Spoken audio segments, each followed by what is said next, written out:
রুটির মাঝখানে একটা গ্লাস রেখে আমি একটা মজাদার নাস্তা বানাবো।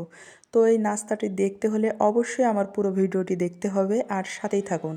আসসালামু আলাইকুম, সবাই কেমন আছেন? আশা করছি অনেক ভালো আছেন। এখানে আমি 2 কাপ ময়দা নিয়েছি, একটু লবণ দিলাম, তেল দিলাম আর এটা আমি একটু ভালো করে মাখিয়ে নিয়ে একটু পানি দিয়ে আমি এটা অল্প অল্প করে পানি দিয়ে আমি এটা মাখিয়ে নেব। একটা সুন্দর একটা ডো তৈরি করে নেব এইভাবে করে। তো আবারও একটু পানি দিলাম, দিয়ে আমি এটা ভালো করে মাখিয়ে নিচ্ছি। তো এখন ওপর থেকে একটু তেল দিয়ে এটা আমি একটা ঢাকনা দিয়ে ঢেকে আধা ঘন্টার জন্য রেস্টে রেখে দেব। আর এদিকে ভেতরের পুরের জন্য আমি সিদ্ধ করা আলু নিয়েছি, আলুগুলো একটু ভালো করে ম্যাশ করে নিচ্ছি। আমি হাতের সাহায্যেই করছি, তো একটুও দানা থাকা যাবে না। এভাবে করে আমি এর মধ্যেও আমি লবণ দিলাম, মরিচের গুঁড়া ও হলুদের গুঁড়া, ধনিয়া জিরার গুঁড়া আর একটু আদা রসুন বাটা আর 2-3টা পেঁয়াজ দিয়েছি, দিয়ে এটা আমি ভালো করে মাখিয়ে নিচ্ছি। এভাবে করে এই ভেতরের পুরটা আমি রেডি করে নিলাম। তো রেডি হয়ে গেছে।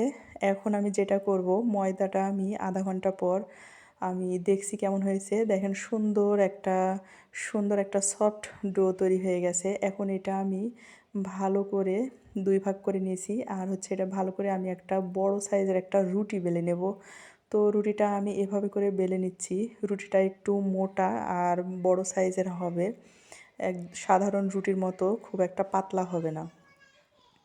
তো আমার হয়ে গেছে। এখন মাঝখানে একটা গ্লাস রাখলাম আর গ্লাসের চারিদিকে আমি আলুর পুরটা চারিদিকে পাতলা করে দিয়ে দিচ্ছি। এই তো এইভাবে করে দিয়ে আমি গ্লাসটা উঠিয়ে নিলাম।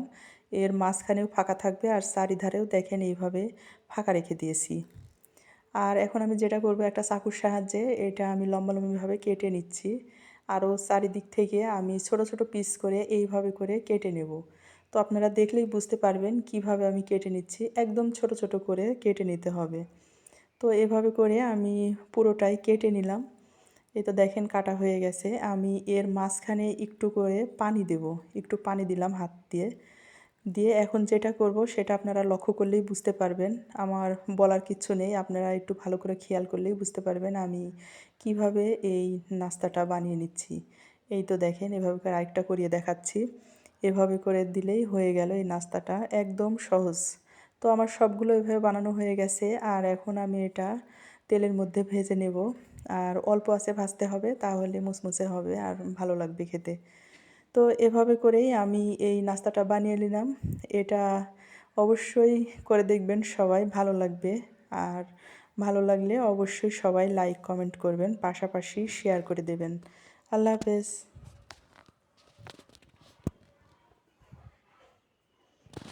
এখানে আমি একটা ভেঙেও দেখালাম।